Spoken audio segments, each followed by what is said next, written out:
Looks like there's some dirty business going on here. There's evidence against my business hidden in one of the wrecked cars at the junkyard. Find it, and bring it to me.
You can attack them. Or try to take the documents unnoticed.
It was Yardi who decided to get me out of the business. There are also rumors that someone from the mayor's office is involved. Thanks for your help. You are great as always.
Some of the police in Sunrise are corrupt.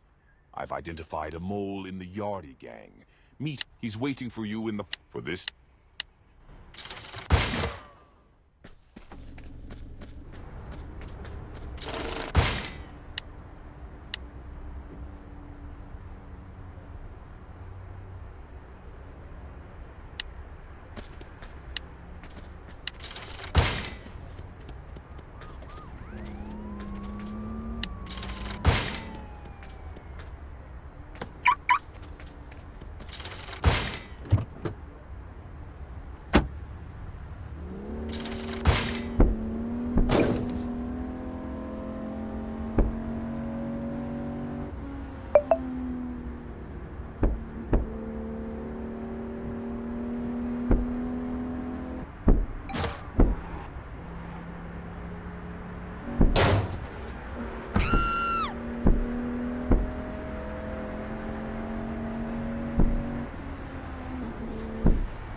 Talk to Yardy the Mole and get some information.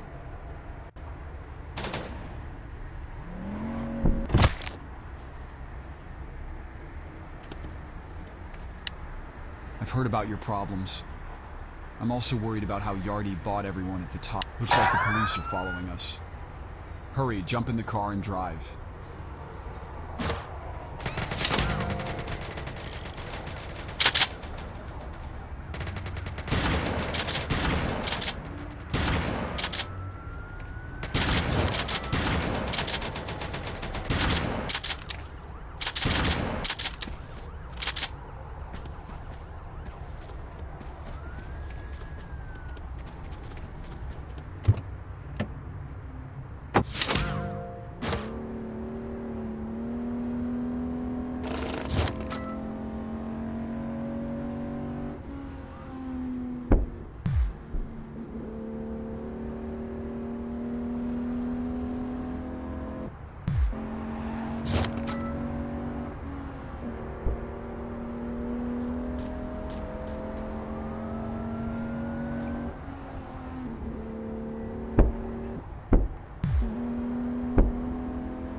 Were the police following you? Let's teach those stalkers some manners. You did well. You didn't reveal the mole and managed to evade pursuit. I'll show you how to customize your car. We'll change its appearance so the police won't find it.